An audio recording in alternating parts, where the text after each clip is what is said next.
शुभ सकाळ सर्वांना. सुंदर दिवसाच्या अगदी मनापासून तुम्हा सर्वांना सुंदर अशा शुभेच्छा.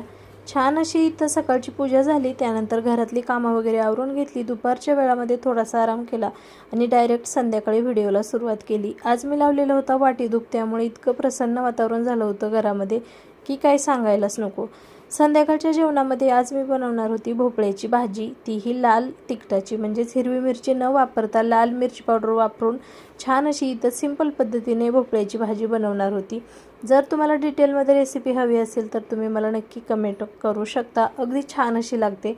आपल्याला जेव्हा घाई असते किंवा उन्हाळ्यामध्ये जास्त तिखट वगैरे खावंसं वाटत नसेल, त्यावेळेस तुम्ही या पद्धतीने भोपळ्याची भाजी नक्की बनवून पहा.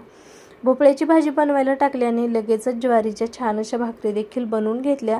संध्याकाळच्या जेवणामध्ये म्हणजेच रात्रीच्या जेवणामध्ये शक्यतो आमच्याकडं भाकरीच असतात. म्हणजे पिल्लू कधीतरी खायला नानू करतो, परंतु त्यालाही थोडंसं गोड बोलून ज्वारीची भाकरी वगैरे असेल तर ती खाऊ घालते.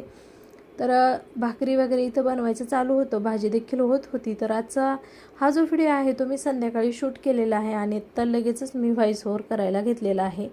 तर तव्यावरती थोडीशी छान भाजून घ्यायची. थोडीशी फुगली की लगेचच गॅसवरच्या फ्लेमवरती मस्त अशी ज्वारीची भाकरी भाजून घ्यायची. जर तुम्हाला फ्लेमवरती भाजायची नसेल तर फक्त तुम्ही तव्यावरती देखील भाजून घेऊ शकता, परंतु या पद्धतीने जर भाजली तर ती थोडीशी क्रिस्पी होते आणि खायला देखील छान लागते.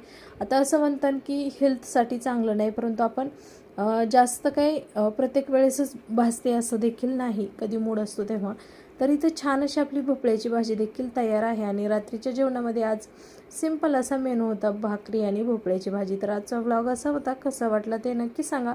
जर तुम्हाला मिनी ब्लॉग आवडला तर व्हिडिओला लाईक करा, शेअर करा, तसेच चॅनलला सबस्क्राईब जरूर करा. तोपर्यंत बाय बाय.